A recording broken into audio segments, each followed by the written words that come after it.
the aisles, actually. Please take your seats.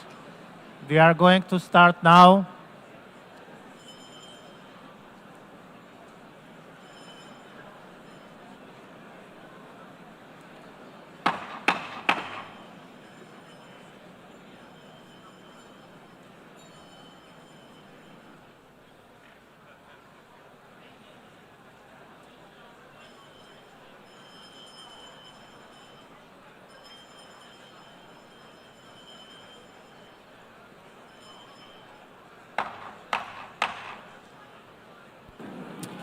Good morning. Good morning, heads of states, excellencies, dear guests, people watching from home. The fourth plenary meeting of the General Assembly is called to order. After our intense Monday, today starts the general debate of the 80th session. Before proceeding to the general debate, the Assembly will hear an introduction by Secretary General of his annual report on the work of the organization. Under Agenda Item 110, in accordance with Resolution 51/241 of 31st July 1997. Please take your seat. I now give the floor to the Secretary General of the United Nations, His Excellency Antonio Guterres.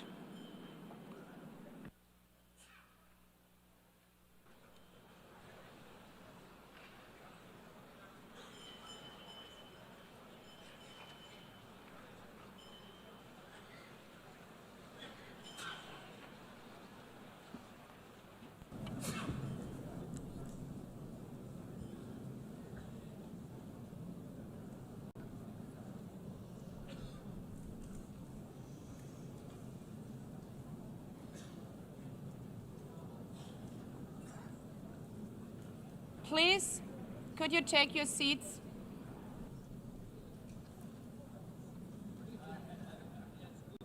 Let me begin with two words we have not been able to say often enough in this hall. Madam President.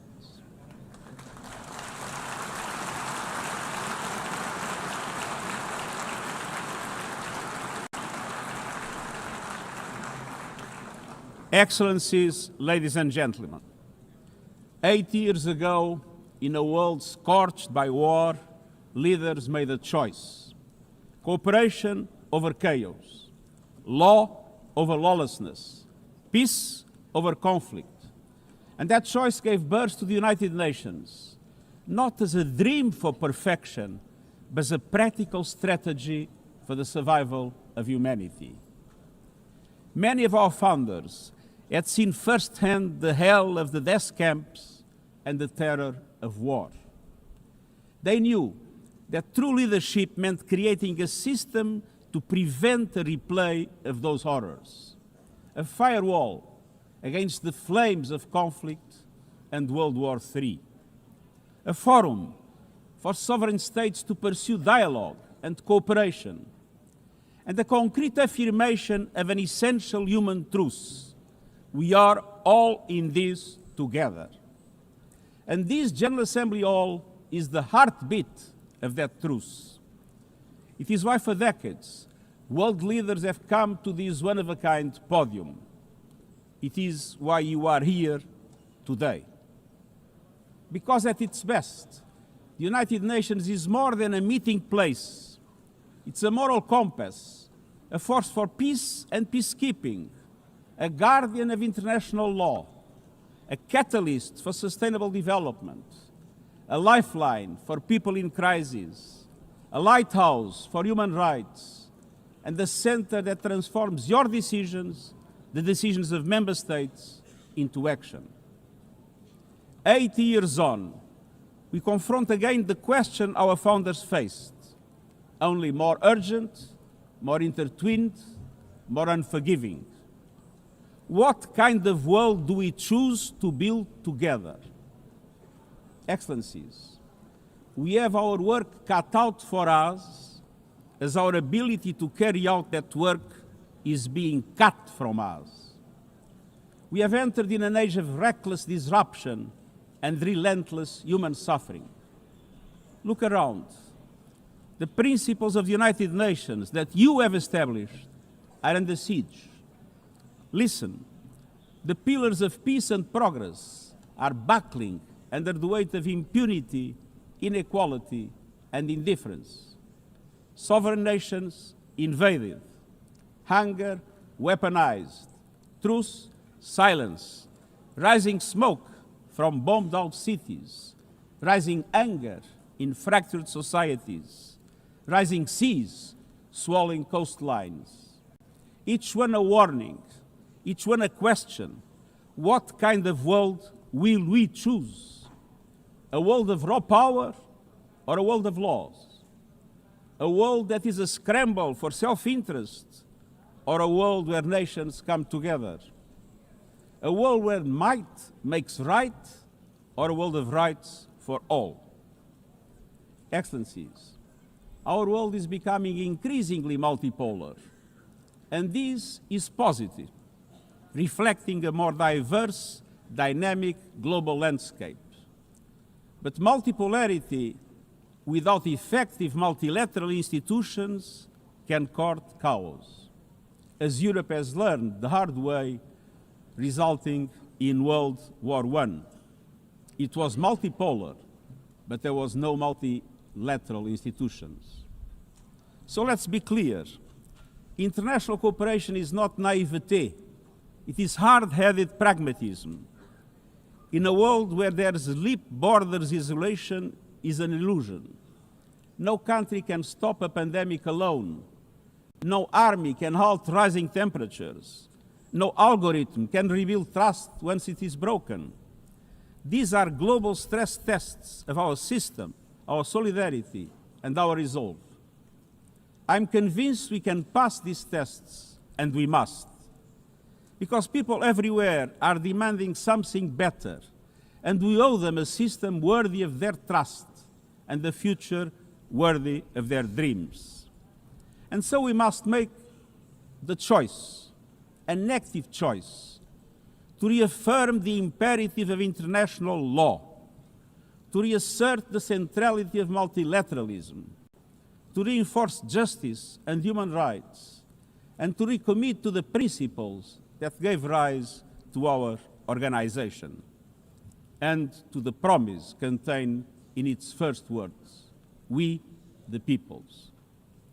Excellencies, the choices we face are not part of an ideological debate. They are a matter of life and death for millions. As I scan the global landscape, we must make 5 critical choices. First, we must choose peace rooted in international law. Peace is our first obligation. Yet today, wars rage with a barbarity we vowed never to allow. Too often, the Charter is brandished when convenient and trampled when not. But the Charter is not optional. It is our foundation. And when the foundation cracks, everything built upon fractures. Around the world, we see countries acting as if the rules don't apply to them. We see humans treated as less than human, and we must call it out. Impunity is the mother of chaos, and it has spawned some of the most atrocious conflicts of our times. In Sudan, civilians are being slaughtered, starved, and silenced. Women and girls face unspeakable violence. There is no military solution. I urge all parties, including those in this hall, end the external support that is fueling this bloodshed. Push to protect civilians, because the Sudanese people deserve peace, dignity, and hope. In Ukraine, relentless violence continues to kill civilians, destroy civilian infrastructure, and threaten global peace and security. I commend recent diplomatic efforts by the United States and others. We must work for a full ceasefire and a just, lasting peace in accordance with the Charter, UN resolutions, and international law. In Gaza, the horrors are approaching a third monstrous year. They are the result of decisions that defy basic humanity. The scale of death and destruction are beyond any other conflict in my years as Secretary General. The International Court of Justice has issued legally binding provisional measures in the case named Application of the Convention on the Prevention and Punishment of the Crime of Genocide in the Gaza Strip. Since then, a famine has been declared and the killing has intensified. The measures stipulated by the ICJ must be implemented fully and immediately.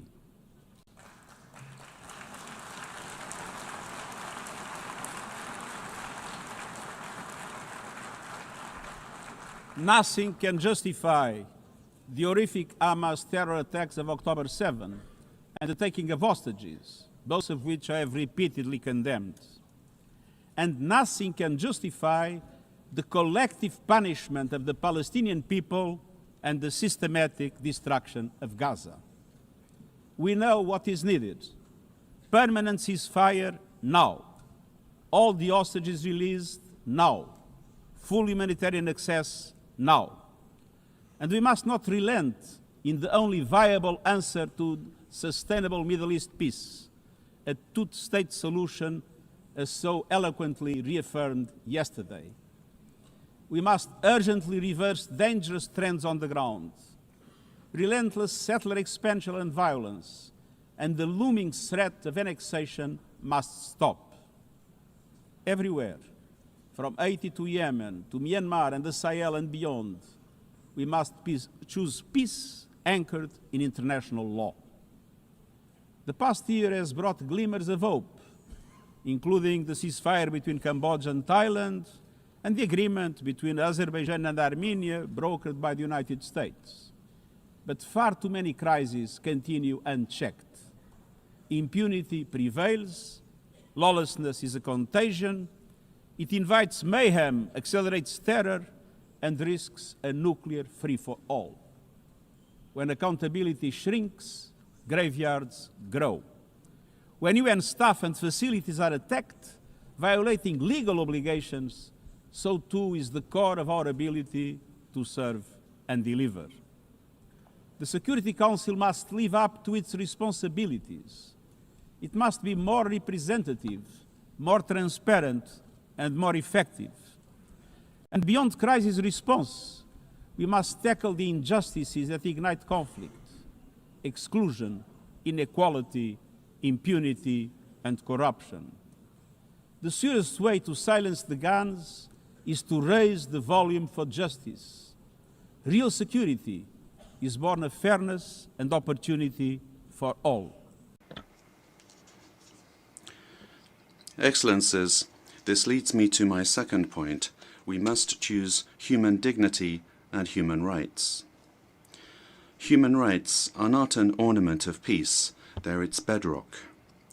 Human rights, economic, social, cultural, political, and civil, are universal, indivisible, and interdependent. Choosing rights means more than words. It means choosing justice over silence. It means protecting freedom and civic space, advancing equality for women and girls, confronting racism and discrimination in all its forms, protecting human rights defenders, journalists, and freedom of speech, and upholding the rights of refugees and migrants so that mobility is safe and in accordance with international law. Human rights are a daily battle, online and offline. They require political will. But dignity is not only about the protection of rights. It is about rights fulfilled through inclusive and resilient development. Rights that put an end to poverty and hunger. Rights that open doors to education, health, and opportunity. The Sustainable Development Goals are our shared roadmap for achieving these rights. But in order to make progress down this road, we need fuel. And that fuel is finance. We've seen what development done right can deliver. In the past decade, millions more have gained access to electricity, clean cooking solutions, and to the internet. Child marriage is in retreat. Women's representation is growing, but cuts to aid are wreaking havoc. They are a death sentence for many. For so many more, a stolen future. This is the great paradox of our time. We have the solutions, but we are siphoning off the fuel that would make it possible to make progress. To choose dignity, we must choose financial justice and solidarity. We need to reform the international financial architecture so that it drives development for all. With bigger and bolder multilateral development banks, lending more, and mobilizing more private capital for developing countries, with faster and fairer debt relief mechanisms, helping every country in crisis, including middle-income countries. Protecting natural resources by tackling illicit financial flows and abusive tax practices that rob societies of their future. And global financial institutions that represent today's world, with far greater participation of developing countries in terms of their composition and their decision-making. So let us choose a global economy that works for everyone, men and women. Let us choose human rights and dignity. And let us equip ourselves with the means to ensure a transition for people and the planet. Excellencies, this brings me to the third choice. We must choose climate justice. The climate crisis is accelerating, but so are the solutions. The clean energy future is no longer a distant promise. It's already here.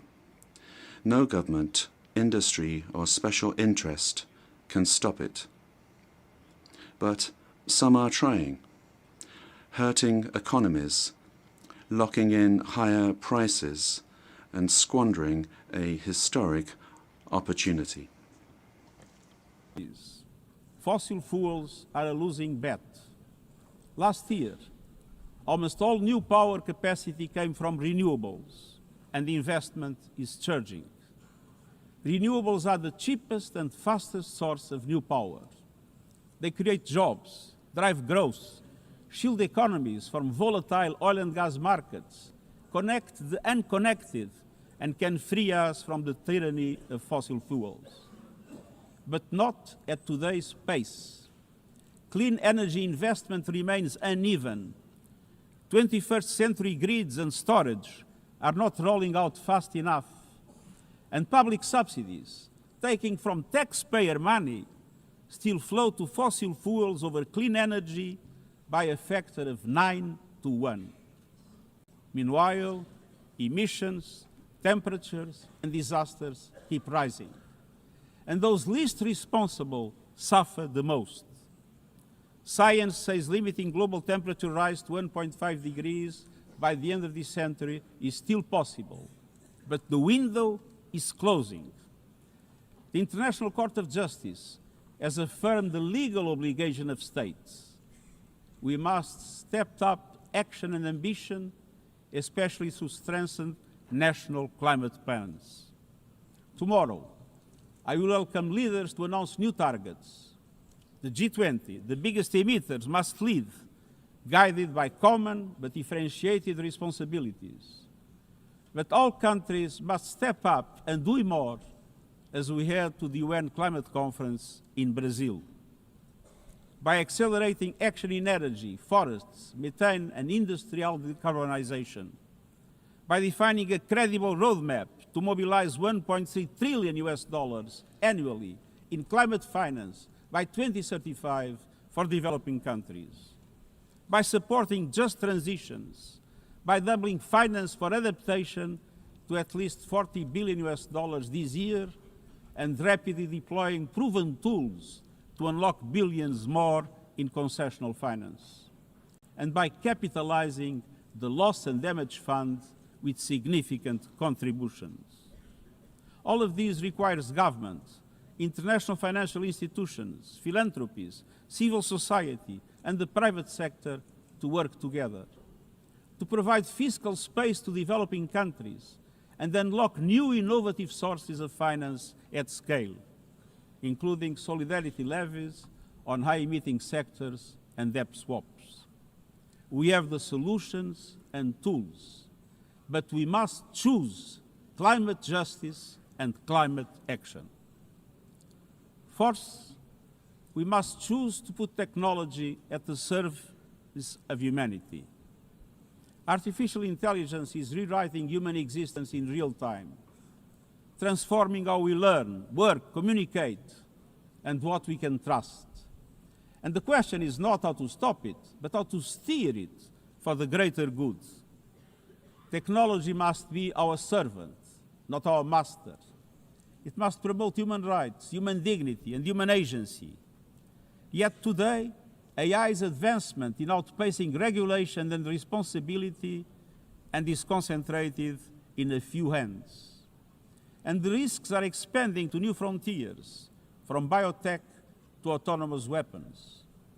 We are witnessing the rise of tools for mass surveillance, mass social control, mass disruption, and even mass destruction. Tools that can drain energy, strain ecosystems, and intensify the race for critical minerals, potentially stoking instability and conflict. Yet, these technologies remain largely ungoverned. We need universal guardrails and common standards across platforms. No company should be above the law. No machines should decide who lives or dies. No system should be deployed without transparency, safety, and accountability. Last month, this Assembly took a historic step, establishing an independent international scientific panel on AI and an annual global dialogue on AI governance. Two new pillars of a shared architecture, connecting science with policy to bring clarity and foresight, enabling innovation to flourish while advancing our values and our rights, and ensuring governments, companies, and civil society can help shape common norms. We must build on these mechanisms and close the capacity gap. All countries must be able to design and develop AI, not just to consume it. I have proposed voluntary financing options to build AI computing power, data, and skills in developing nations. No country should be locked out of the digital future or locked into systems it cannot shape or trust. And governments must lead with vision, and companies must act with responsibility. And we, the international community, must ensure that technology lifts up humanity. So let us choose cooperation over fragmentation, ethics over expediency, and transparency over opacity. Technology will not wait for us, but we can still choose what it serves. So let us choose wisely. Fifth and finally, to meet all these goals, we must choose to strengthen the United Nations for the 21st century. The forces shaking our world are also testing the foundations of the United Nations system. We are being hit by rising geopolitical tensions and divisions, chronic uncertainty, and mounting financial strain. But those who depend on the United Nations must not be made to bear the cost, especially now, when for every dollar invested to support our core work to build peace, the world spends $750 on weapons of war. This is not only unsustainable, it is indefensible. In this moment of crisis, the United Nations has never been more essential. The world needs our unique legitimacy, our convening power, our vision to unite nations, to bridge divides and confront the challenges before us. The Pact for the Future has shown your determination to build a United Nations that is stronger, more inclusive, and more effective. That is the logic and the urgency of our UN80 initiative. We are moving swiftly and decisively. I put forward concrete proposals, a revised budget for 2026 that strengthens accountability, improves delivery, and cuts costs. Practical reforms to implement mandates more effectively and efficiently with greater impact. And ideas to spark a paradigm shift in the structure of the UN and how its parts work together. Most of these decisions rest with you, the Member States, and we will move forward in full respect of the established procedures. Together, let us choose to invest in a United Nations that adapts, innovates, and is empowered to deliver for people everywhere. Excellencies, my overriding message comes down to this. Now is the time to choose. It's not enough to know what the right choices are. I urge you to make them. I grew up in a world where choices were few. I was raised in the darkness of dictatorship, where fear silenced voices and hope was nearly crushed. Yet, even the bleakest hours, especially then, I discovered a truth that has never left me. Power does not reside in the hands of those who dominate or divide. Real power resides from people, from our shared resolve to uphold dignity, to defend equality, to believe fiercely in our common humanity and the potential of every human being. I learned early to persevere, to speak out, to refuse to surrender, no matter the challenge, no matter the obstacle, no matter the hour. We must and we will overcome. Because in a world of many choices, there is one choice we must never make, the choice to give up. We must never give up. That is my promise to you, for peace, for dignity, for justice, for humanity, for the world we know is possible when we work as one. I will never, ever give up. Thank you.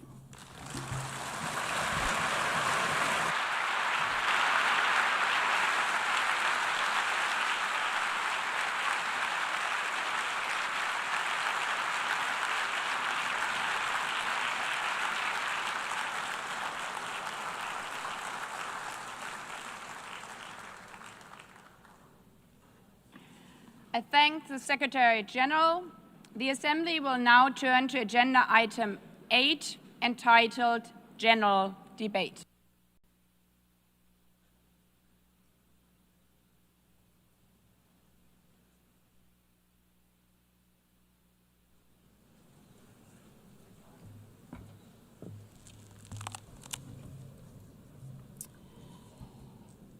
"80 years. Longer than the average human life. This anniversary of the United Nations should have been a moment of celebration. But this is not an ordinary year. Just look at the state of our world, as the Secretary General described. Thousands of orphans in Gaza are wandering around the rubble, eating sand, drinking contaminated water. 90-year-old women in Ukraine are hiding from drones, trapped in their homes instead of living their final years in peace. Children in Haiti, too afraid to walk to school, afraid they might be gunned down by gangs like their friends. And for every conflict and tragedy that seizes the headlines, there are so many more that are forgotten, lost to the news cycle. Like women in Democratic Republic of the Congo, shielding their daughters from armed groups, fearful they might be raped. And Rohingya children spending their whole childhood in tattered tents, unable to remember what their home looks like. Faced with these realities, now is not the time to celebrate, but to ask ourselves, where is the United Nations? Distinguished heads of state and government, Mr. Secretary General, Excellencies, ladies and gentlemen, people out there in the world watching us. Clearly, we have to do better. But what we should not let cynics allow to weaponize these failures, to argue that our institution is a waste of money, outdated, irrelevant. When the principles of the Charter are ignored, is it the UN that has failed? When tanks rolled into Ukraine, was it because Article 2 of the Charter is not clear enough about sovereignty and territorial integrity?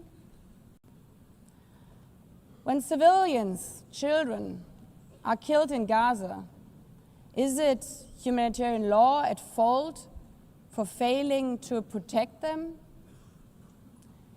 It's not the Charter which fails. It's not the UN as an institution which fails. The Charter, our Charter, is only as strong as member states' willingness to uphold it, and their willingness to hold to account those who violate it. Excellencies, yes, our world is in pain. Yes, we have failures. But imagine how much worse would it be without the United Nations? Would a single person be better off without it? Without UNICEF, 26 million children would not have received an education. Without the World Food Programme, nearly 125 million people would have lacked life-saving food assistance. Without the World Health Organization, over 1 billion vaccines would not have been supplied. Sometimes we could have done more, but we cannot let this dishearten us. If we stop doing the right thing, evil would prevail. This 80th session is not about big celebrations. It's about finding the resolve not to give up, the resolve to be better together, just as our predecessors did 8 decades ago. This institution was born in a world on fire and desperate for reprieve. 750 million, nearly a third of humanity back then, still under colonial rule. 2 world wars in a generation, 70 million dead. The horrors of the Holocaust revealed to our collective shame. This was a generation that knew almost nothing but suffering and despair. The signing of the Charter in 1945 gave hope to millions, gave us a North Star that guided our path from the ashes of war, helped guide nations from colonial rule into independent states, helped end apartheid. Across the decades, the United Nations has been a compass pointing toward peace, humanity, and justice. We have not always succeeded, but the story of this institution is not a story of easy victories. It's a story of falling and rising, of pulling ourselves and each other back up and trying harder. We gather here for the 80th time, not for empty celebration, not out of ritual, not to hear our own voices. We gather to prove that this institution matters, and that through this institution, every nation represented here, no matter how big or small, can summon again the strength and unity first shown in San Francisco 80 years ago. The courage and resolve of world leaders who, even while some called them back then naive, believed they could build a better world from the wreckage of the old. They showed then what true leadership is. It's not about imposing your will or putting others down. True leadership is about lifting others up, not out of altruism, but for our mutual benefit, and even out of our self-interest. Because as our founders and every architect of peace since then has understood, helping others is what makes ultimately our own countries stronger. Could any state have faced the global pandemic alone? The virus did not have any passport. We were only able to solve it at the end with the support of the World Health Organization. The climate crisis does not stop at borders. CO2 emissions anywhere affect people everywhere. Even the wealthiest cities in the world cannot shield themselves from wildfires. And imagine coming here by plane, how safe would you feel to step into the next airplane if there were no International Civil Aviation Organization anymore, which is responsible for setting safety regulations for 5 billion passengers each year? How comfortable would you be with your children using the internet while AI is uncontrolled and unchecked? As the lines between what is real and fake start to blur. In this globalized, digitalized world, we work together or we suffer alone. Excellencies, the theme of this milestone session and the high-level week is therefore better together. 80 years and more for peace, development, and human rights. Will living up to that be easy? No. But this hall was not built for easy times. It was built to come together to confront the hardest topics. This session is a session where the high-level week is about resolving differences. We showed some of it yesterday already. But even the house of dialogue and diplomacy needs a renovation. That is why the UN80 initiative and the wider reform process are not luxuries, but necessities. We are literally now at a crossroads, a make it or break it moment, politically, financially. Therefore, we have to deliver a United Nations that is agile, cost-effective, and fit for purpose. Member States have to give the Secretary General and this process their full support, because reform cannot stop in New York. It must carry through to every capital. That includes delivering the Pact for the Future and accelerating progress on the Sustainable Development Goals. Again, this is not about charity. It's about addressing the core purposes of this institution, about strengthening our foundations across all 3 pillars: peace and security, human rights, and sustainable development. They are inseparable. Leaving hundreds of millions trapped in extreme poverty, vulnerable to crisis, and denied their human rights is not only a moral failure, it's a recipe for global unrest, terrorism, and a tragic waste of humanity's greatest resource, its people. Put it simply, without the SDGs, there cannot be lasting peace. Excellencies, our future as an institution will also be shaped by the selection of the next Secretary General. And here we must pause and reflect. In nearly 80 years, this organization has never chosen a woman for that role.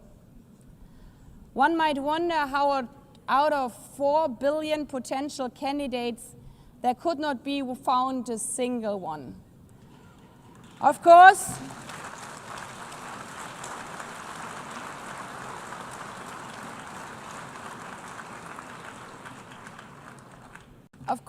the choice rests with member states.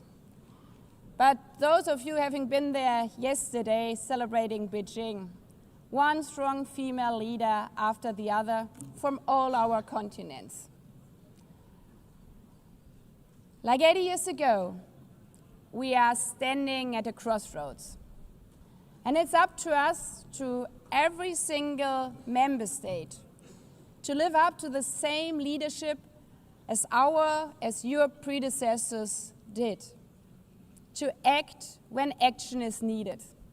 To uphold the principles of our Charter. To be better together. To show the people around the world that this united nation is there. Today, tomorrow, and for the next 8 decades.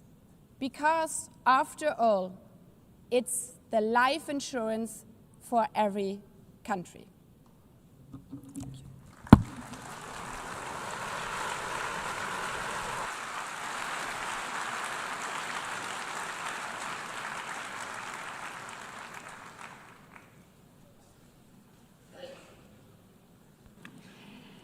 Before giving the floor to the first speaker for this morning, I would like to remind member states that the list of speakers for the general debate has been established on the agreed basis that statements should be no longer than 15 minutes to enable all the speakers to be heard at a given meeting. Within this time frame, I would like to appeal to speakers to deliver their statements at a reasonable pace so that interpretation into the other official languages may be provided properly. I would also like to draw your attention to the decision taken by the Assembly at previous sessions, namely that the practice of expressing congratulations inside the Assembly Hall after speech has been delivered is strongly discouraged. After delivering their statements from the rostrum, speakers are invited to exit the hall through room JA200, located behind the podium, before returning to their seats. May I take it that the Assembly agrees to proceed in this manner? It's so decided. Finally, I should like to draw the attention of member states that during the general debate, official photographers are in the room and will take official photographs of all speakers by the Department of Global Communications. Members interested in obtaining these photographs are requested to contact the Photo Library of the United Nations. By this, the Assembly will hear an address by His Excellency Luiz Inácio Lula da Silva, President of the Federative Republic of Brazil. I request the protocol to escort His Excellency and invite him to address the Assembly.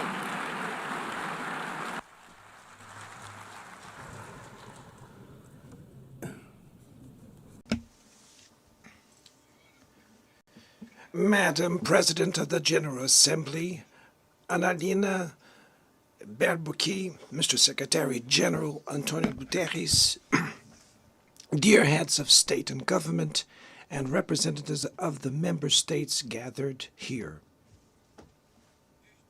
This should be a time to celebrate the United Nations. Created at the end of the war, the UN symbolizes the highest expression of A the ONU simboliza a aspiration for expressão peace mais and elevada prosperity. da aspiração pela Today, paz however, e pela the prosperidade. ideals that inspired Hoje, its contudo, founders in San Francisco os ideais are que inspiraram under seus threat fundadores as em São never Francisco before in their history. estão ameaçados como nunca estiveram Multilateralism em is toda a sua at a história. new O crossroads. multilateralismo está The diante de organization's nova authority encruzilhada. is in check. A autoridade desta We are organização witnessing the está em consolidation of an xeque. international order Assistimos à marked by consolidação de uma repeated desordem concessions internacional to power play, marcada por seguidas attacks on concessões sovereignty, à política do poder, arbitrary sanctions, atentados à and soberania, unilateral sanções interventions are arbitrárias becoming the e rule. intervenções unilaterais There estão is se a- tornando regra. Existe um evidente paralelo entre a crise do multilateralismo e o enfraquecimento da democracia. O autoritarismo se fortalece quando nos omitimos frente a arbitrariedades. Quando a sociedade internacional vacila na defesa da paz, da soberania e do direito, as consequências são trágicas. Em todo o mundo, forças antidemocráticas tentam subjugar as instituições e sufocar as liberdades. Cultua a violência, exalta a ignorância, atuam como milícias físicas e digitais e cerceiam a imprensa. Mesmo sob ataques sem precedentes, o Brasil optou por resistir e defender sua democracia, reconquistada há 40 anos pelo seu povo, depois de 2 décadas de governos ditatoriais. Não há justificativa para as medidas unilaterais e arbitrárias contra as nossas instituições e nossa economia. A agressão contra a independência do Poder Judiciário é inaceitável. Esta ingerência em assuntos internos conta com o auxílio de uma extrema-direita subserviente e saudosa de antigas hegemonias. Falsos patriotas arquitetam e promovem publicamente ações contra o Brasil. Não há pacificação com impunidade. Há poucos dias, e pela primeira vez em 525 anos de nossa história, um ex-chefe de Estado foi condenado por atentar contra o Estado Democrático de Direito. Foi investigado, indiciado e julgado, e responsabilizado pelos seus atos em um processo minucioso. Teve amplo direito de defesa, prerrogativa que as ditaduras negam às suas vítimas. Diante dos olhos do mundo, o Brasil deu um recado a todos os candidatos autocratas e aqueles que os apoiam. Nossa democracia e nossa soberania são inegociáveis.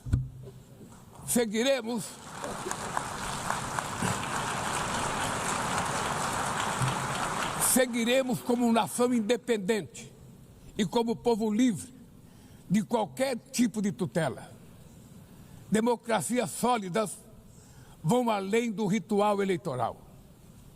Seu vigor pressupõe a redução das desigualdades, a garantia dos direitos mais elementares, a alimentação, a segurança, o trabalho, a moradia, a educação e a saúde. A democracia falha quando as mulheres ganham menos que os homens ou morrem pelas mãos de parceiros e familiares. Ela perde quando fecha suas portas e culpa migrantes pelas mazelas do mundo. A pobreza é tão inimiga da democracia quanto o extremismo. Por isso, foi com orgulho que recebemos da FAO a confirmação de que o Brasil voltou a sair do mapa da fome este ano de 2025. Mas no mundo, ainda há 670 milhões de pessoas famintas e cerca de 2 bilhões e 300 milhões enfrentam insegurança alimentar. A única guerra que todos podem sair vencedores é a que travamos contra a fome e a pobreza. Esse é o objetivo da Aliança Global que lançamos no G20 e que já conta com o apoio de 103 países. A comunidade internacional precisa rever suas prioridades, reduzir os gastos com guerras e aumentar a ajuda ao desenvolvimento, aliviar o serviço da dívida externa dos países mais pobres, sobretudo os africanos, e definir padrões mínimos de tributação global para que os super ricos paguem mais impostos que os trabalhadores. A democracia também se mede pela capacidade de proteger as famílias e a infância. As plataformas digitais trazem possibilidade de nos aproximar como jamais havíamos imaginado, mas têm sido usadas para semear intolerância, misoginia, xenofobia e desinformação. A internet não pode ser terra sem lei. Cabe ao poder público proteger os mais vulneráveis. Regular não é restringir a liberdade de expressão, é garantir que o que já é ilegal no mundo real seja tratado assim também no ambiente digital, no ambiente virtual. Ataques à regulação servem para encobrir interesses escusos e dar guarida a crimes como fraudes, tráfico de pessoas, pedofilia e investidas contra a democracia. O Parlamento brasileiro, corretamente, apressou-se em abordar esse problema. Com orgulho, promulguei na última semana uma das leis mais avançadas do mundo para a proteção de crianças e adolescentes na esfera digital. Também enviamos ao Congresso Nacional projeto de lei para fomentar a concorrência nos mercados digitais e para incentivar a instalação de data centers sustentáveis.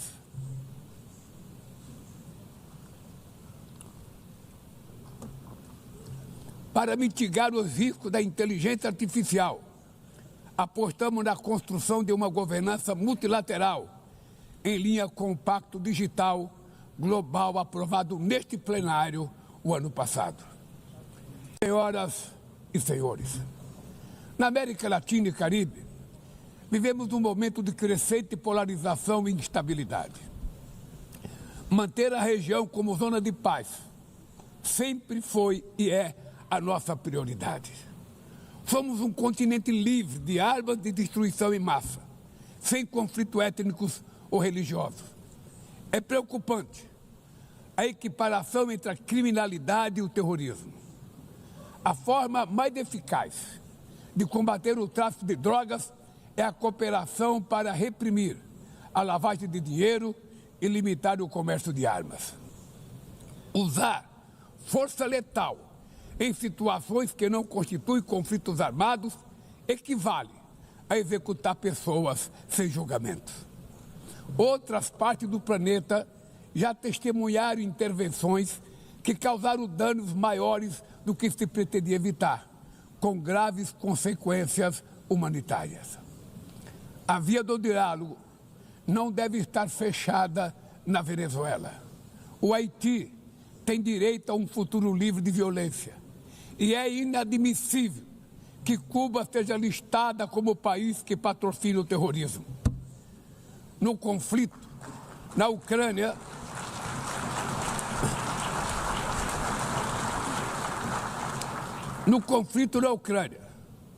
todos já sabemos que não haverá solução militar.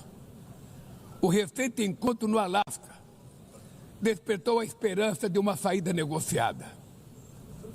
É preciso pavimentar caminhos para uma solução realista. Isso implica levar em conta as legítimas preocupações de segurança de todas as partes. A iniciativa africana e o grupo de amigos da paz, criado por China e Brasil, pode contribuir para promover o diálogo.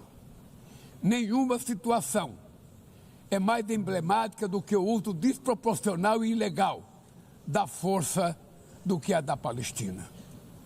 Os atentados terroristas perpetrados pelo Hamas são indefensáveis sob qualquer ângulo, mas nada, absolutamente nada, justifica o genocídio em curso em Gaza.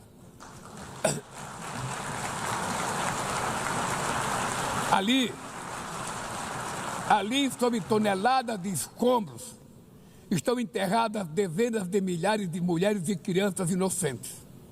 Ali também estão sepultados o direito internacional humanitário e o mito da superioridade ética do Ocidente. Este massacre não aconteceria sem a cumplicidade dos que poderiam evitá-lo. Em Gaza, fome é usado como arma de guerra e o deslocamento forçado de populações é praticado impunemente. Quero expressar minha admiração aos judeus que, dentro e fora de Israel, se opõem a esta punição coletiva. O povo palestino corre o risco de desaparecer. Só sobreviverá como um Estado independente integrado à comunidade internacional. Esta é a solução defendida por mais de 150 membros da ONU, reafirmada ontem aqui, nesse mesmo plenário, mas obstruída por um único veto. É lamentável que o presidente Mahmoud Abbas tenha sido impedido pelo país anfitrião de ocupar a bancada da Palestina nesse momento histórico.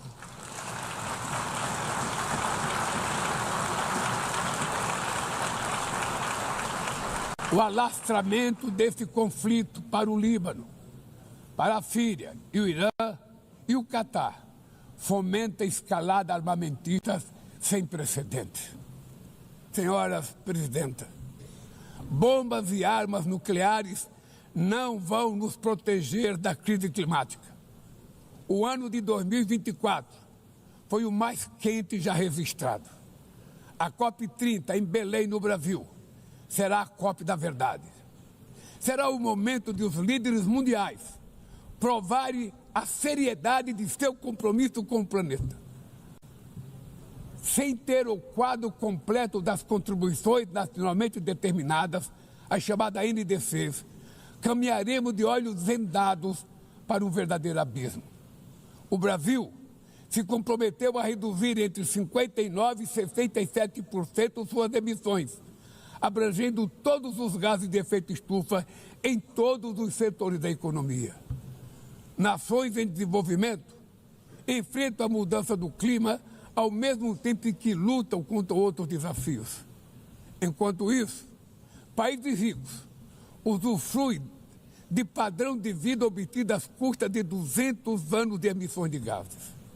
Exigir maior ambição e maior acesso a recursos e tecnologias não é uma questão de caridade, é apenas uma questão de justiça. A corrida por minerais críticos essenciais para a transição energética não pode reproduzir a lógica predatória que marcou os últimos séculos. Em Belém, o mundo vai conhecer a realidade da Amazônia. O Brasil já reduziu pela metade o desmatamento na região nos 2 últimos anos. Erradicá-lo requer garantia, condições dignas de vida para seus milhões de habitantes.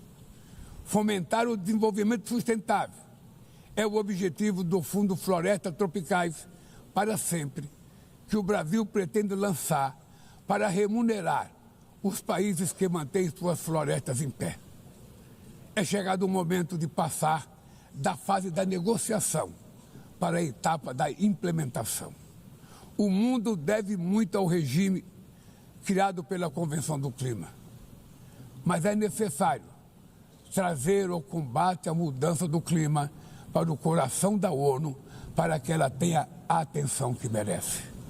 Um conselho vinculado à Assembleia Geral, com força e legitimidade para monitorar compromissos, dará coerência à ação climática. Trata-se de um passo fundamental na direção de uma reforma mais abrangente da organização, que contemple também um Conselho de Segurança ampliado nas 2 categorias de seus membros. Poucas áreas retrocederam tanto como o sistema multilateral de comércio.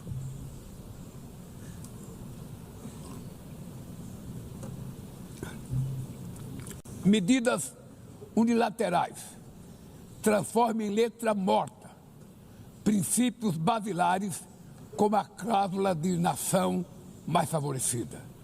Desorganizam cadeias de valor e lançam a economia mundial em uma espiral perniciosa de preços altos e estagnação. É urgente refundar a OMC em bases modernas e flexíveis. Senhoras e senhores, este ano o mundo perdeu duas personalidades excepcionais. O ex-presidente do Uruguai, Pepe Mujica, e o nosso querido Papa Francisco. Ambos encarnaram como ninguém os melhores valores humanistas. Suas vidas se entrelaçaram com as 8 décadas de existência da ONU. Se ainda estivesse entre nós, provavelmente usariam esta tribuna para lembrar que o autoritarismo, a degradação ambiental e a desigualdade não são inexoráveis. Que os únicos derrotados são os que cruzam os braços resignados. Que podemos vencer os falsos profetas de oligarcas que exploram o medo e monetizam o ódio. E que o amanhã é feito de escolhas diárias e é preciso coragem de agir para transformá-lo. No futuro que o Brasil vislumbra, não há espaço para a reedição de rivalidades ideológicas ou esfera de influência. A confrontação é inevitável. Precisamos de lideranças com clareza de visão, que entendam que a ordem internacional não é um jogo de soma zero. O século XXI será cada vez mais multipolar. Para se manter pacífico, não pode deixar de ser multilateral. O Brasil confere crescente importância à União Europeia, à União Africana, à ASEAN, à CELAC, aos BRICS e ao G20. A voz do Sul global deve ser respeitada e ouvida. A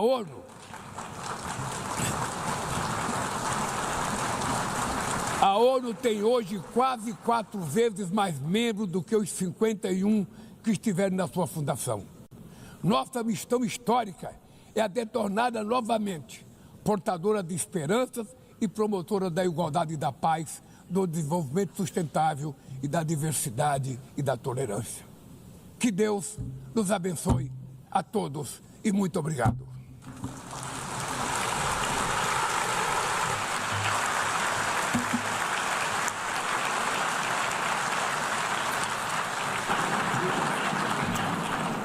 On behalf of the Assembly, I wish to thank the President. Nós acompanhamos ao vivo o discurso do presidente Lula na Assembleia Geral das Nações Unidas em Nova York, nos Estados Unidos. A defesa da democracia,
The Assembly will hear an address by His Excellency Donald Trump, President of the United States of America. I request protocol to escort His Excellency and invite him to address the Assembly.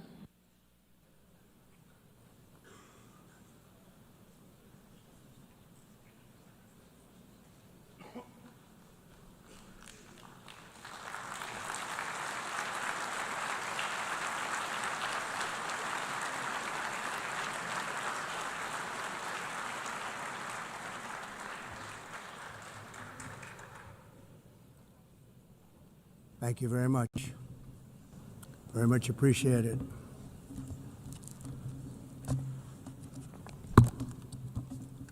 And I don't mind making this speech without a teleprompter because the teleprompter is not working. I feel very happy to be up here with you nevertheless, and that way you speak more from the heart. I can only say that whoever's operating this teleprompter is in big trouble.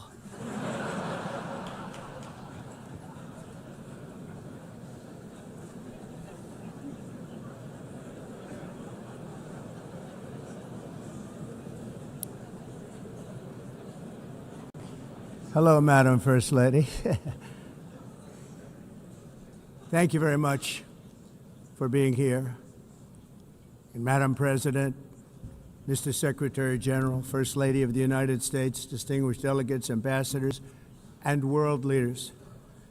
6 years have passed since I last stood in this grand hall and addressed a world that was prosperous and at peace in my first term. Since that day, the guns of war have shattered the peace I forged on 2 continents. An era of calm and stability gave way to one of the great crises of our time.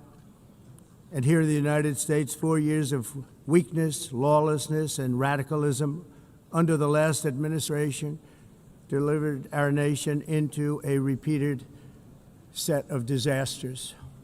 1 year ago, our country was in deep trouble, but today, just 8 months into my administration, we are the hottest country anywhere in the world, and there is no other country even close.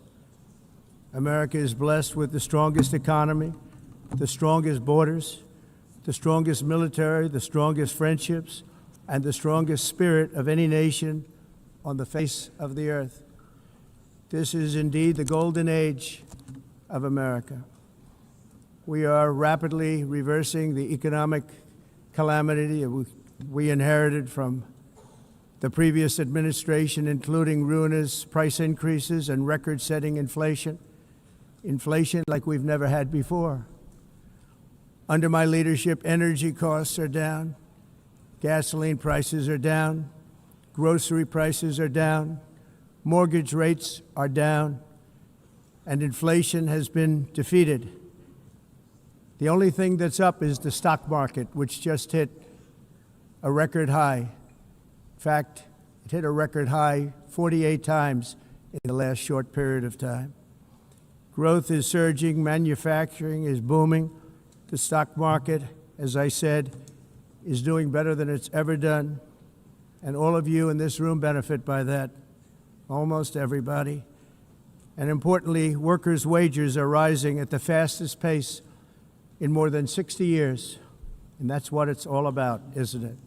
In 4 years of President Biden, we had less than $1 trillion of new investment into the United States. In just 8 months since I took office, we have secured commitments and money already paid for $17 trillion. Think of it, 4 years, less than $1 trillion, 8 months, much more than $17 trillion is being invested in the United States, and it's now pouring in from all parts of the world. We've implemented the largest tax cuts in American history and the largest regulation cuts in American history, making this once and again the best country on earth to do business. And many of the people in this room are investing in America, and it's turned out to be an awfully good investment during this 8-month period. In my first term, I built the greatest economy in the history of the world. We had the best economy ever, history of the world. And I'm doing the same thing again, but this time it's actually much bigger and even better. The numbers far surpass my record-setting first term. On our southern border, we have successfully repelled a colossal invasion. And for the last 4 months, and that's 4 months in a row, the number of illegal aliens admitted and entering our country has been 0. Hard to believe, because if you look back just a year ago, it was millions and millions of people pouring in from all over the world, from prisons, from mental institutions, drug dealers, All over the world they came. They just poured into our country with the ridiculous open border policy of the Biden administration. Our message is very simple. If you come illegally into the United States, you're going to jail, or you're going back to where you came from, or perhaps even further than that. You know what that means. I want to thank the country of El Salvador for the successful and professional job they've done in receiving and jailing so many criminals that entered our country. And it was under the previous administration that the number became record-setting, and they're all being taken out. We have no choice. And other countries have no choice because other countries are in the exact same situation with immigration. It's destroying your country, and you have to do something about it.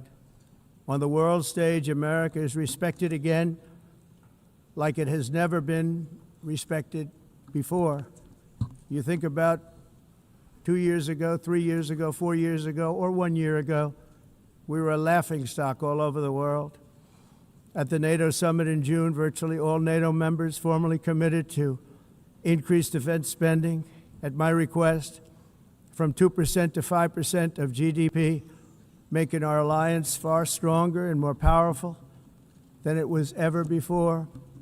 In May, I traveled to the Middle East to visit my friends and rebuild our partnerships in the Gulf and those valued relationships with Saudi Arabia, Qatar, and the UAE and other countries are now, I believe, closer than ever before.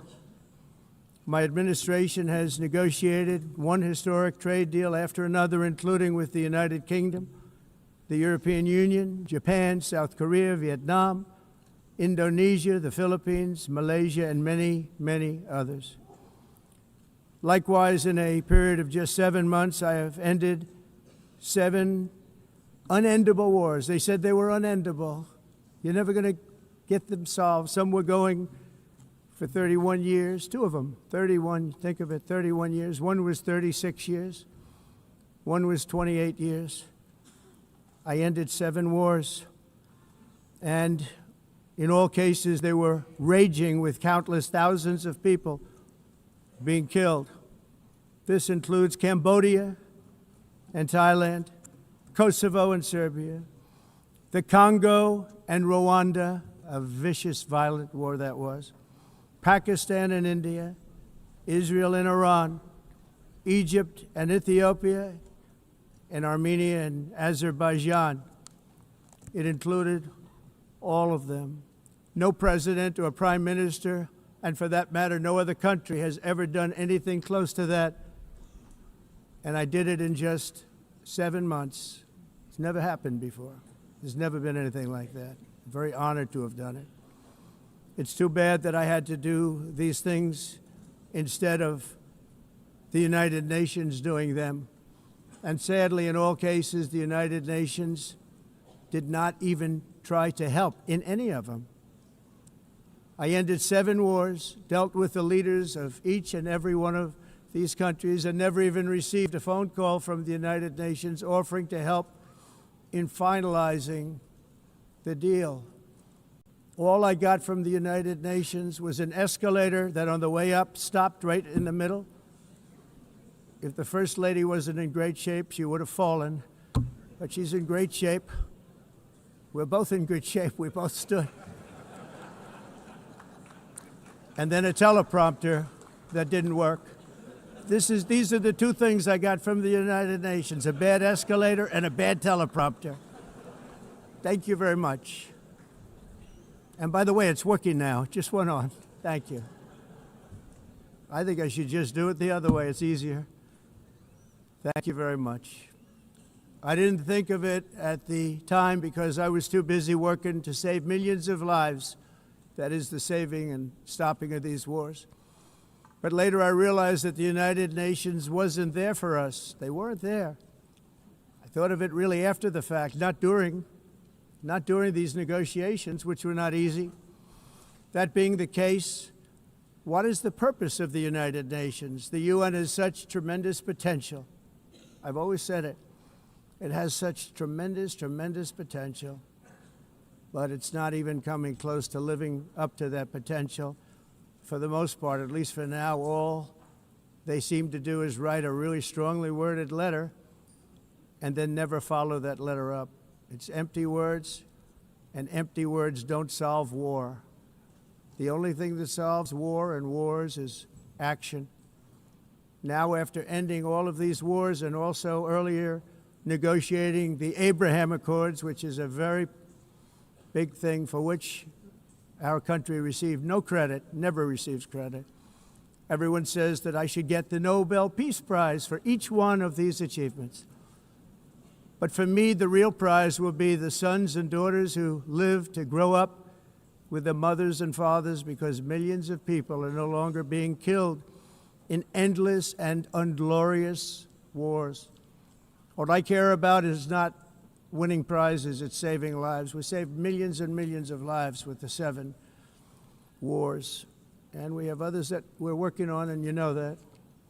Many years ago, a very successful real estate developer in New York, known as Donald J. Trump, I bid on the renovation and rebuilding of this very United Nations complex. I remember it so well.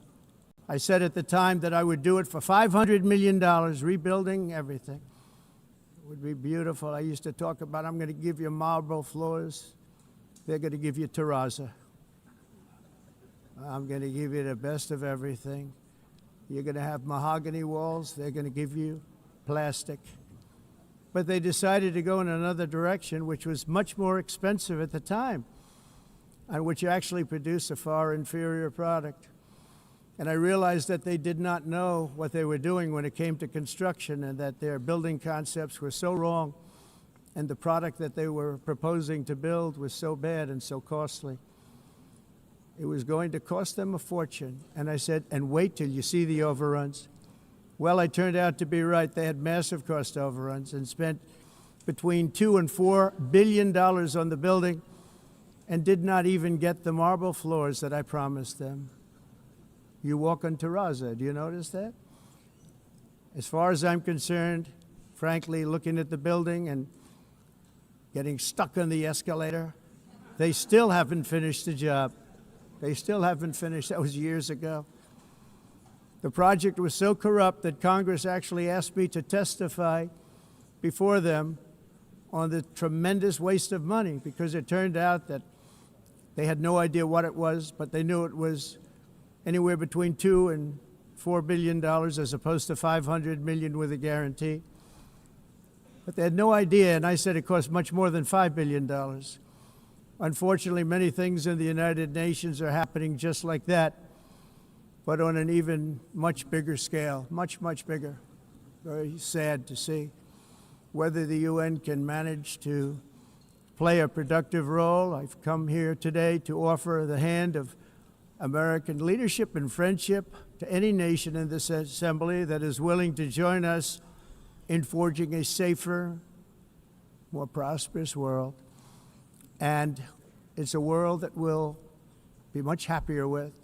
A dramatically better future is within our reach. But to get there, we must reject the failed approaches of the past and work together to confront some of the greatest threats in history. There is no more serious danger to our planet today than the most powerful and destructive weapons ever devised by man, of which the United States, as you know, has many. Just as I did in my first term, I've made containing these threats a top priority, starting with the nation of Iran. My position is very simple. The world's #1 sponsor of terror can never be allowed to possess the most dangerous weapon. That's why, shortly after taking office, I sent the so-called Supreme Leader a letter making a generous offer. I extended a pledge of full cooperation in exchange for a suspension of Iran's nuclear program.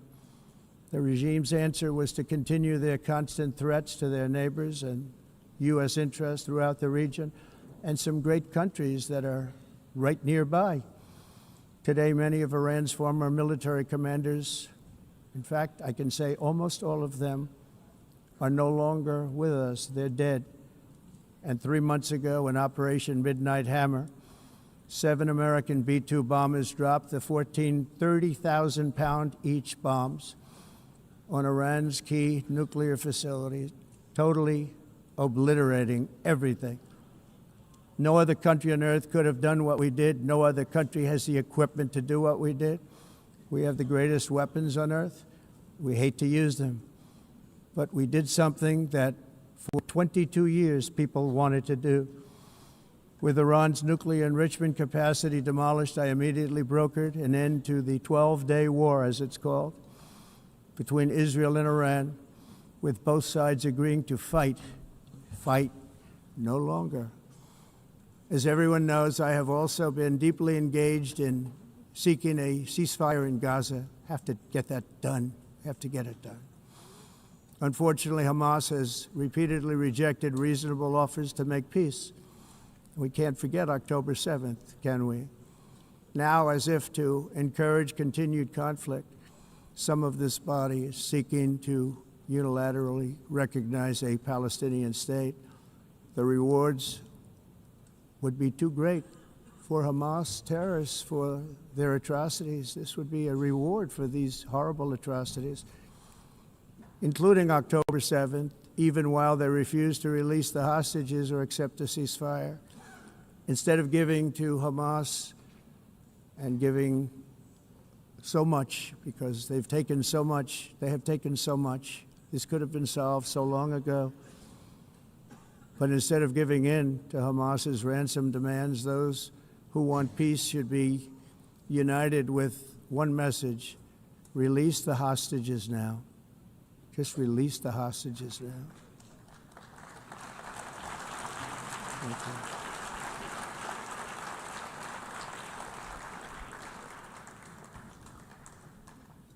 Thank you. As we have got to come together, and we will come together, got to get it done. We have to stop the war in Gaza immediately. We have to stop it. We have to get it done. We have to negotiate, immediately have to negotiate peace. We got to get the hostages back. We want all 20 back. We don't want 2 and 4. As you know, I got, along with Steve Witkoff and others that helped us, Marco Rubio, we got most of them back. We were involved in all of them. But I always said the last 20 are going to be the hardest, and that's exactly what happened. We have to get them back now. We don't want to get back 2, and then another 2, and then 1, and then 3, have this process. No, we want them all back, and we want the actually 38 dead bodies back too. Those parents came to me, and they want them back, and they want them back very quickly and very badly, as though they were alive. They want them. They want them every bit as much as if their son or daughter were alive. I've also been working relentlessly, stopping the killing in Ukraine. I thought that would be, of the 7 wars that I stopped, I thought that would be the easiest because of my relationship with President Putin, which had always been a good one.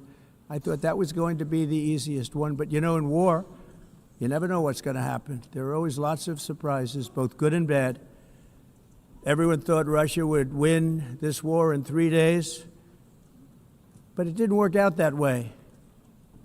It was supposed to be just a quick little skirmish. It's not making Russia look good. It's making them look bad. No matter what happens from here on out, this was something that should have taken a matter of days, certainly less than a week. And they've been fighting for 3.5 years and killing anywhere from 5,000 to 7,000 young soldiers, mostly soldiers, on both sides, every single week, from 5,000 to 7,000 dead young people, and some in cities, much smaller numbers, where rockets are shot, where drones are dropped. This war would never have started if I were president. This was a war that should have never happened. It shows you what leadership is, what bad leadership can do to a country. Look what happened to the United States, and look where we are right now in just a short period of time. The only question now is how many more lives will be needlessly lost on both sides. China and India are the primary funders of the ongoing war by continuing to purchase Russian oil. But inexcusably, even NATO countries have not cut off much Russian energy. and Russian energy products, which, as you know, I found out about 2 weeks ago, and I wasn't happy. Think of it. They're funding the war against themselves. Who the hell ever heard of that one? In the event that Russia is not ready to make a deal to end the war, then the United States is fully prepared to impose a very strong round of powerful tariffs, which would stop the bloodshed, I believe, very quickly. But for those tariffs to be effective, European nations, all of you are gathered here right now, would have to join us in adopting the exact same measures. I mean, you're much closer to this. We have an ocean in between. You're right there. And Europe has to step it up. They can't be doing what they're doing. They're buying oil and gas from Russia while they're fighting Russia. It's embarrassing to them, and it was very embarrassing to them when I found out about it, I can tell you that. But they have to immediately cease all energy purchases from Russia. Otherwise, we're all wasting a lot of time. So I'm ready to discuss this. We're going to discuss it today with the European nations, all gathered here. I'm sure they're thrilled to hear me speak about it, but that's the way it is. I like to speak my mind and speak the truth. As we seek to reduce the threat of dangerous weapons today, I'm also calling on every nation to join us in ending the development of biological weapons once and for all. And biological is terrible, and nuclear is even beyond, and we include nuclear in that. We want to have a cessation of the development of nuclear weapons. We know, and I get to view it all the time. Sir, would you like to see? And I look at weapons that are so powerful that we just can't ever use them. If we ever use them, the world literally might come to an end. There would be no United Nations to be talking about. There would be no nothing. Just a few years ago, reckless experiments overseas gave us a devastating global pandemic. Yet despite that worldwide catastrophe, many countries are continuing extremely risky research into bioweapons and man-made pathogens. This is unbelievably dangerous. To prevent potential disasters, I'm announcing today that my administration will lead an international effort to enforce biological weapons convention, which is going to be meeting with the top leaders of the world by pioneering an AI verification system that everyone can trust. Hopefully the UN can play a constructive role, and it will also be one of the early projects under AI. Let's see how good it is, because a lot of people are saying it could be one of the great things ever, but it also can be dangerous, but it can be put to tremendous use and tremendous good, and this would be an example of that. Not only is the UN not solving the problems it should, too often, it's actually creating new problems for us to solve. The best example is the #1 political issue of our time, the crisis of uncontrolled migration. It's uncontrolled. Your countries are being ruined. The United Nations is funding an assault on Western countries and their borders. In 2024, the UN budgeted $372 million in cash assistance to support an estimated 624,000 migrants journeying into the United States. Think of that. The UN is supporting people that are illegally coming into the United States, and then we have to get them out. The UN also provided food, shelter, transportation, and debit cards to illegal aliens. Can you believe that? On the way to infiltrate our southern border. Millions of people came through that southern border. Just a year ago, millions and millions of people were pouring in, 25 million altogether over the 4 years of the incompetent Biden administration.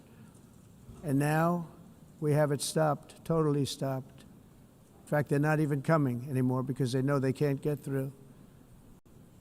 But what took place is totally unacceptable. The UN is supposed to stop invasions, not create them and not finance them. In the United States, we reject the idea that mass numbers of people from foreign lands can be permitted to travel halfway around the world, trample our borders, violate our sovereignty, cause unmitigated crime, and deplete our social safety net. We have reasserted that America belongs to the American people, and I encourage all countries to take their own stand in defense of their citizens as well.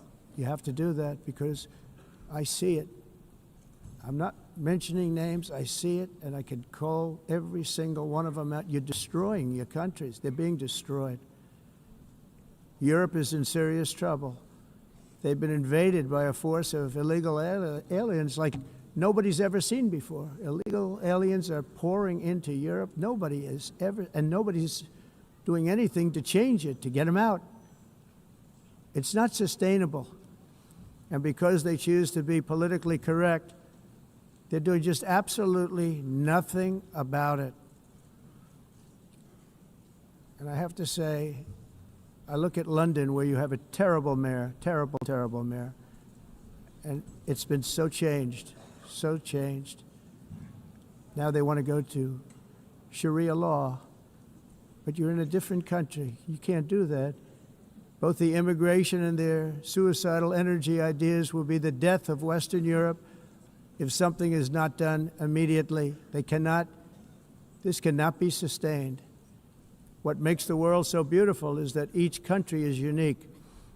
But to stay this way, every sovereign nation must have the right to control their own borders. You have the right to control your borders, as we do now, and to limit the sheer numbers of migrants entering their countries and paid for by the people of that nation that were there and that built that particular nation at the time. They put their blood, sweat, tears, money into that country, and now they're being ruined. Proud nations must be allowed to protect their communities and prevent their societies from being overwhelmed by people they have never seen before, with different customs, religions, with different everything. Where migrants have violated laws, lodged false asylum claims, or claimed refugee status for illegitimate reasons, they should, in many cases, be immediately sent home. And while we will always have a big heart for places and people that are struggling and truly compassionate, answers will be given. We have to solve the problem, and we have to solve it in their countries, not create new problems in our countries. And we are very helpful to a lot of countries that are just not able to send their people anymore. They used to send them to us in caravans of 25,000, 30,000 people each. These massive caravans of people pouring into our country, totally unchecked and unvetted. But not anymore. According to the Council of Europe in 2024, almost 50% of inmates in German prisons were foreign nationals or migrants. In Austria, the number was 53% of the people in prisons were from places that weren't from where they are now. In Greece, the number was 54%, and in Switzerland, beautiful Switzerland, 72% of the people in prisons are from outside of Switzerland. When your prisons are filled with so-called asylum seekers who repaid kindness, and that's what they did, they repaid kindness with crime, it's time to end the failed experiment of open borders. You have to end it now. I can tell you. I'm really good at this stuff. Your countries are going to hell. In America, we've taken bold action to swiftly shut down uncontrolled migration. Once we started detaining and deporting everyone who crossed the border and removing illegal aliens from the United States, they simply stopped coming. They're not coming anymore. We're getting a lot of credit, but they're not coming anymore. This was a humanitarian act for all involved, because on the trips up, thousands of people a week were dying. Women were being raped. Nobody's ever seen anything like it. Raped, horribly beaten, raped. On the trip up, the journey up, it was a long walk. It was a long, arduous journey, indeed. And it was also a historic victory against human trafficking throughout the region. What we did was a victory, and we saved so many lives of people that wouldn't make the journey. That journey was loaded up with death. Loaded up with death. Dead bodies all along the roads of jungles to get up. They go through jungles, they go through areas so hot you couldn't breathe. They were dying of suffocation, areas so hot that you couldn't breathe. dead bodies all over. By them not coming, we're saving tremendous numbers of lives. My people have done a fantastic job in doing what they did, and the American public agrees with it. I mean, I was very proud to see this morning I have the highest poll numbers I've ever had. Part of it is because of what we've done on the border. I guess the other part is what we've done on the economy. Joe Biden's policies empowered murderous gangs, human smugglers, child traffickers, drug cartels, and prisoners from all over the world. The previous administration also lost nearly 300,000 children. Think of that. They lost more than 300,000 children, little children, who were trafficked into the United States on the Biden watch, many of whom have been raped, exploited, and abused, and sold. Sold. Nobody talks about that. The fake news doesn't write about it. With many others, young children who are missing or dead. And we found a lot of these children, and we're sending them back, and we've been sending them back to their parents. They said, nobody knows who they are. They said, where do you come from? And they'll give us a country, and we'll find out, and we'll figure it out, and we'll bring them back to their homes. And the mother and father rush to the door, and their tears in their eyes. They can't believe that they're seeing their son or daughter, their little son or daughter again. We've done almost 30,000 of them so far. Any system that results in the mass trafficking of children is inherently evil. Yet that is exactly what the globalist migration agenda has done, and it's what it's all about.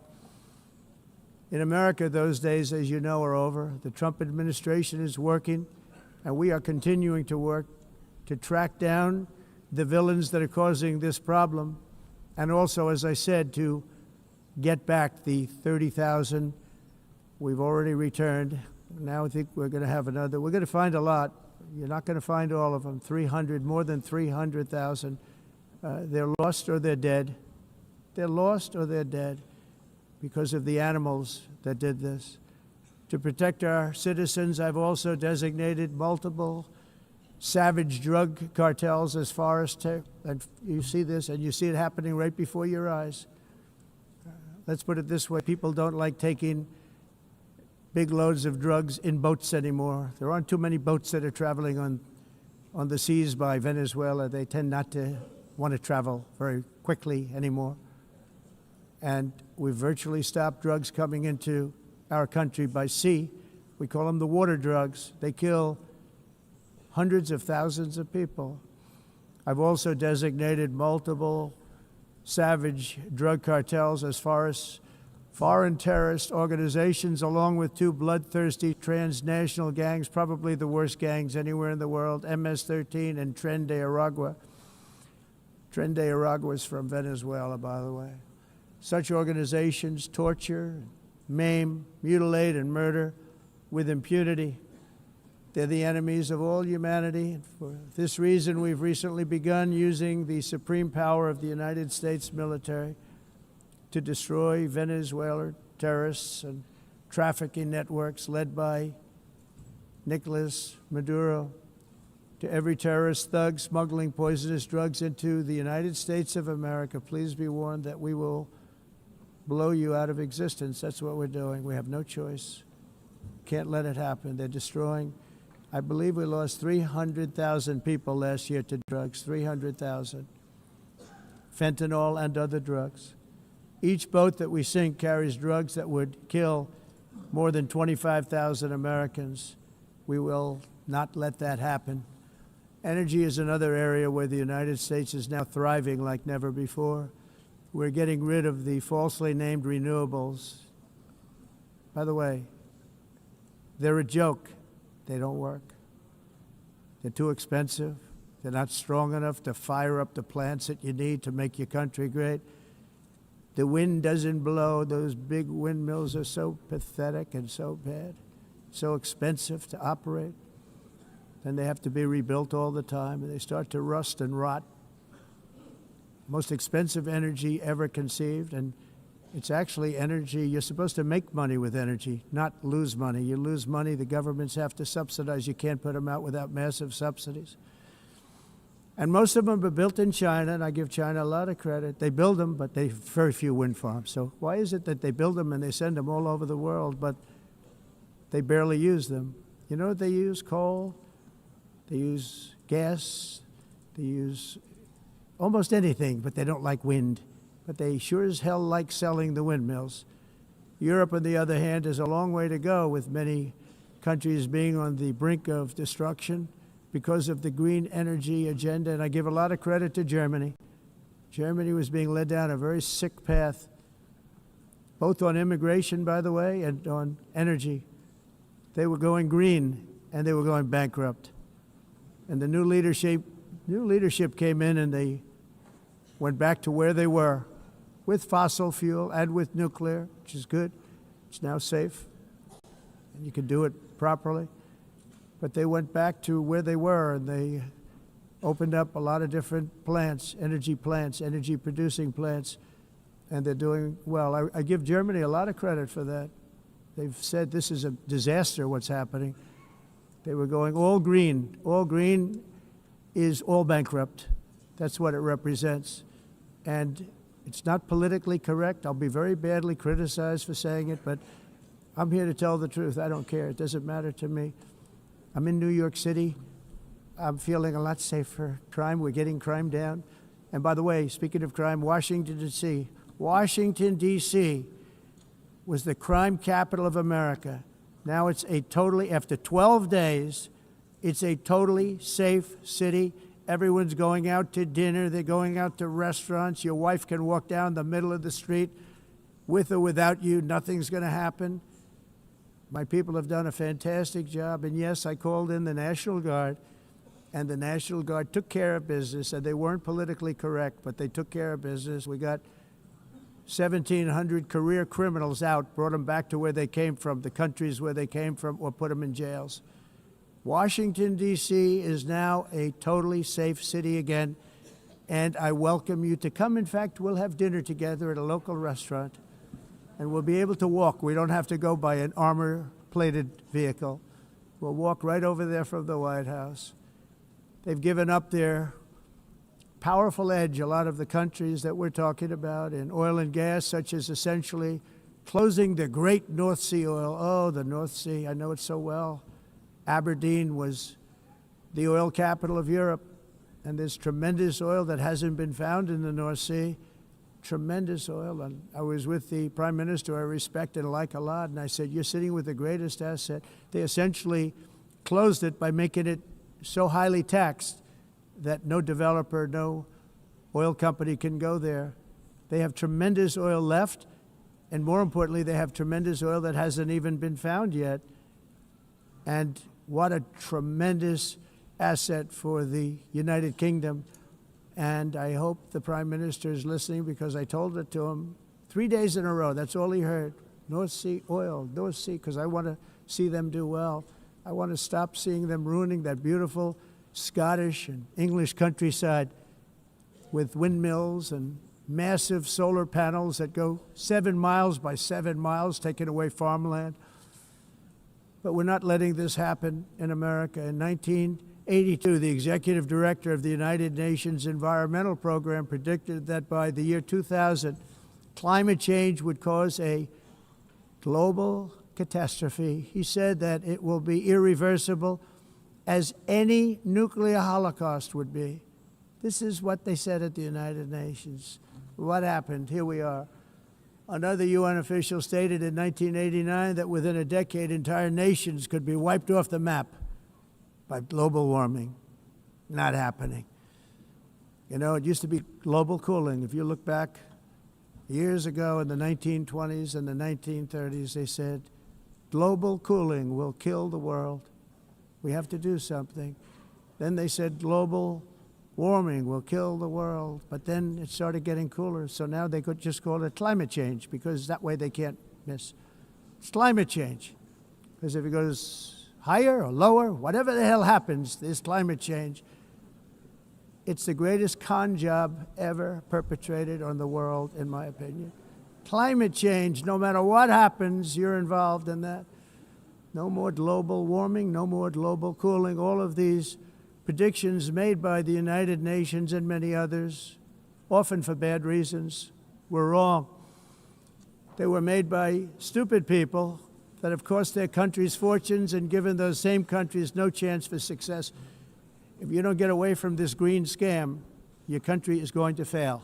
And I'm really good at predicting things, you know. They actually said during the campaign they had a hat, the best-selling hat. Trump was right about everything. And I don't say that in a braggadocious way, but it's true. I've been right about everything. And I'm telling you that if you don't get away from the green energy scam, your country is going to fail. And if you don't stop people that you've never seen before, that you have nothing in common with, your country is going to fail. I'm the President of the United States, but I worry about Europe. I love Europe. I love the people of Europe. And I hate to see it being devastated by energy and immigration.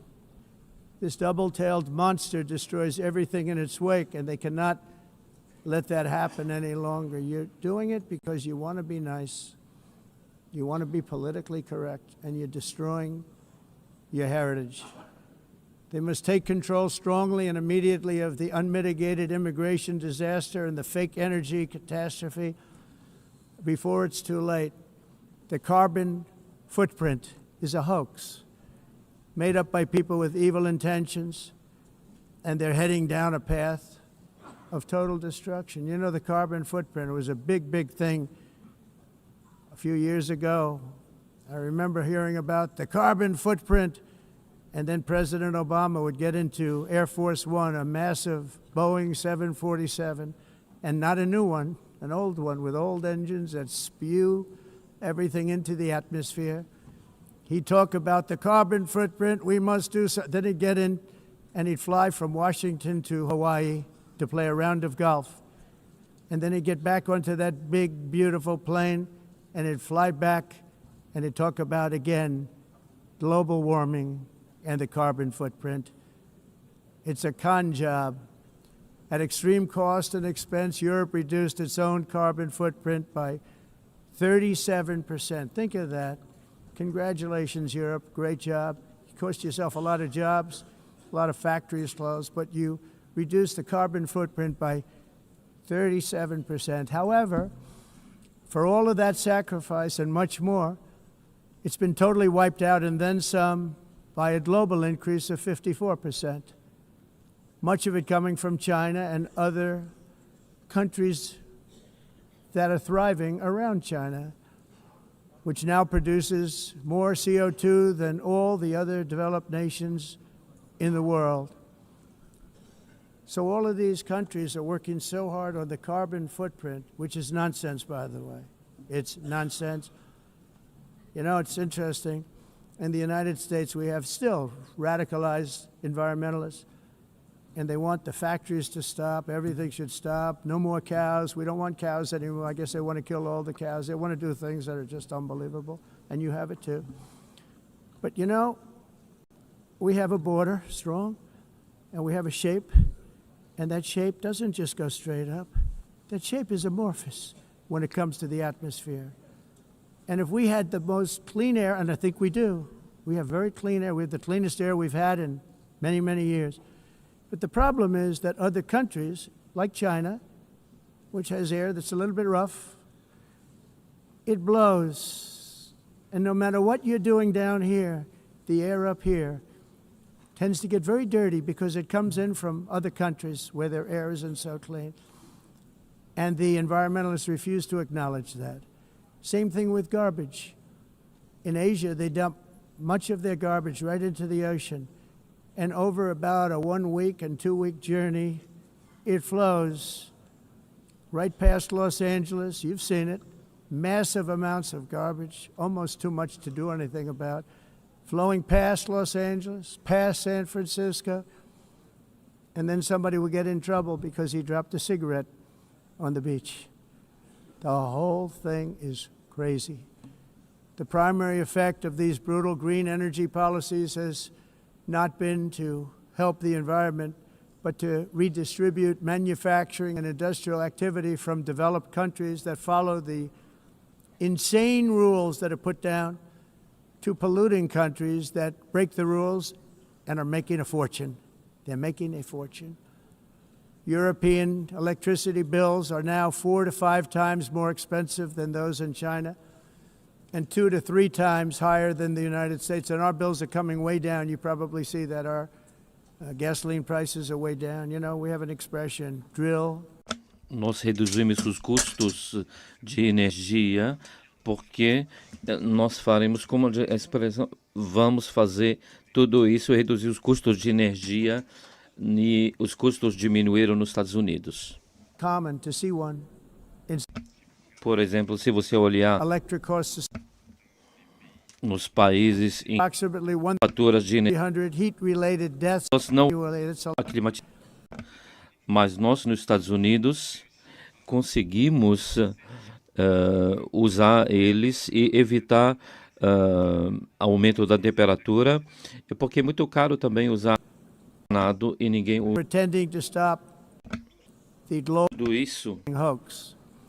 The a of asking mudança. industrialized nations, Esse agenda mundialista não tem nenhum sentido. entire societies must be rejected País and it must be immediate. That's why in America I withdrew from the fake Paris Climate Accord, where, by the way, America was paying so much more than every country. Others weren't paying. China didn't have to pay until 2030. Russia was given an old standard that was easy to meet, a 1990 standard. But for the United States, we're supposed to pay like $1 trillion. And I said, this is another scam. The fact is, the United States has been taken advantage of by the world for many, many years, but not any longer, as you probably noticed. I unleashed massive energy production and signed historic executive orders to hunt for oil, but we don't have to do much hunting because we have the most oil of any nation anywhere, oil and gas in the world. And if you add coal, we have the most of any nation in the world. Clean, I call it clean, beautiful coal. You can do things today with coal that you couldn't have done 10 years ago, 15 years. So I have a little standing order in the White House. Never use the word coal, only use the words clean, beautiful coal. Sounds much better, doesn't it? But we stand ready to provide any country with abundant, affordable energy supplies if you need them, when most of you do. We're proudly exporting energy all over the world. We're now the largest exporter. In the United States, we want trade and robust commerce with all nations, everybody. We want to help nations. We're going to help nations. But it must also be fair and reciprocal. The challenge with trade is much the same with climate. The countries that followed the rules, all their factories have been plundered. It's really sad to watch. They've been broken. They've been broken by countries that broke the rules. That's why the United States is now applying tariffs to other countries, and much as these tariffs were for many years applied to us, uncontrollably applied to us. We've used tariffs as a defense mechanism under the Trump administration, including my first term, where hundreds of billions of dollars in tariffs were taken in. And by the way, we had the lowest inflation, and now we have very low inflation. The only thing different is that we have hundreds of billions of dollars flowing into our country. But this is how we will ensure that the system works for everyone and is sustainable into the future. We're also using tariffs to defend our sovereignty and security throughout the world, including against nations that have taken advantage of former U.S. administrations for decades, including the most corrupt, incompetent administration in history, the sleepy Joe Biden administration. Brazil now faces major tariffs in response to its unprecedented efforts to interfere in the rights and freedoms of our American citizens and others, with censorship, repression, weaponization, judicial corruption, and targeting of political critics in the United States. I have a little problem saying this because I must tell you, I was walking in and the leader of Brazil was walking out. We saw him and I saw him, he saw me, and we embraced. And then I'm saying, can you believe I'm going to be saying this in just 2 minutes? but we actually agreed that we would meet next week. We didn't have much time to talk, like about 20 seconds. They were in retrospect, I'm glad I waited because this thing didn't work out too well. But we did talk, we had a good talk, and we agreed to meet next week, if that's of interest. But he seemed like a very nice man, actually. He liked me, I liked him. But if you, and I only do business with people I like. When I don't like them, I don't like them. But we had, at least for about 39 seconds, we had excellent chemistry. It's a good sign. But also in the past, Brazil, can you believe this, unfairly tariffed our nation, but now because of our tariffs, we are hitting them back, and we're hitting them back very hard. As president, I will always defend our national sovereignty and the rights of American citizens. So I'm very sorry to say this, that Brazil is doing poorly and will continue to do poorly.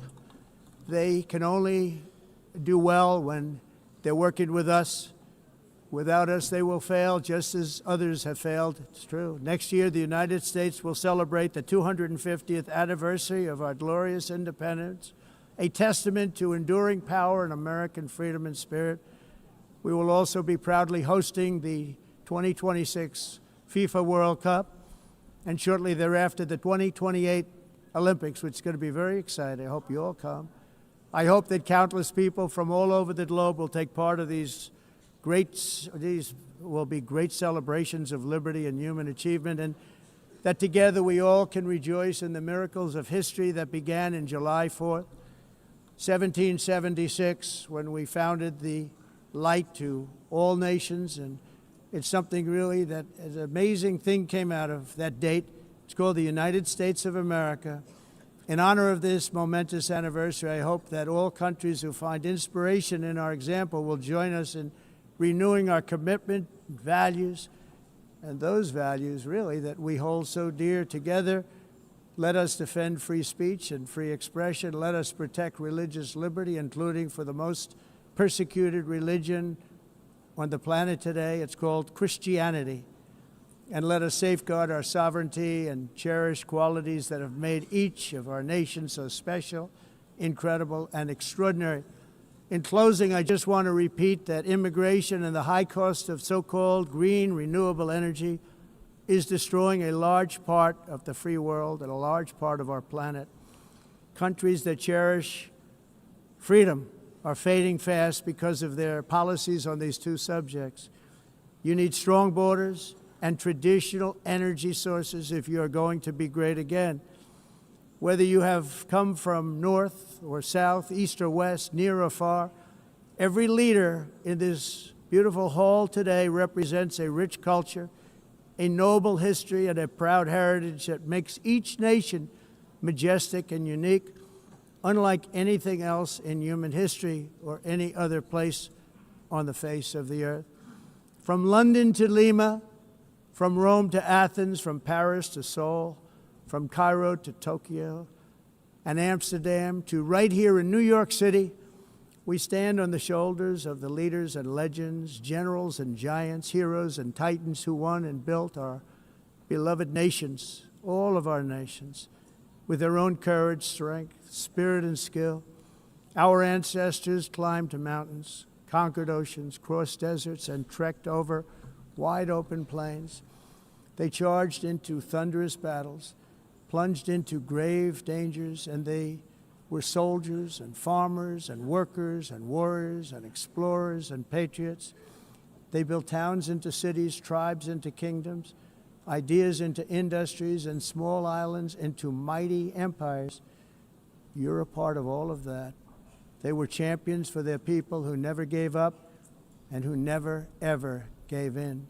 Their values defined our national identities. Their visions forged our magnificent destiny. Everybody in this room is a part of it in your own way. Each of us inherits the deeds and the myths, the triumphs, the legacies of our own heroes and founders who so bravely showed us the way. Our ancestors gave everything for homelands that they defended with pride, with sweat, with blood, with life, and with death. Now the righteous task of protecting the nations that they built belongs to each and every one of us. So together let us uphold our sacred duty to our people and to our citizens. Let us protect their borders, ensure their safety, preserve their cultures, treasure, and traditions, and fight, fight, fight for their precious dreams and their cherished freedoms. And in friendship and really a beautiful vision, let us all work together to build a bright, beautiful planet, a planet that we all share, a planet of peace and a world that is richer, better, and more beautiful than ever before. That can happen. It will happen. It will happen, and I hope it can happen and start right now, right at this moment. We'll turn it around. We're going to make our countries better, safer, more beautiful.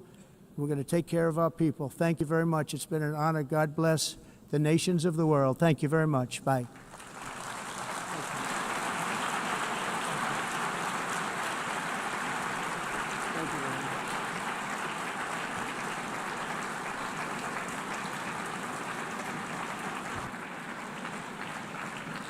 On behalf of the Assembly, I wish to thank the President of the United States,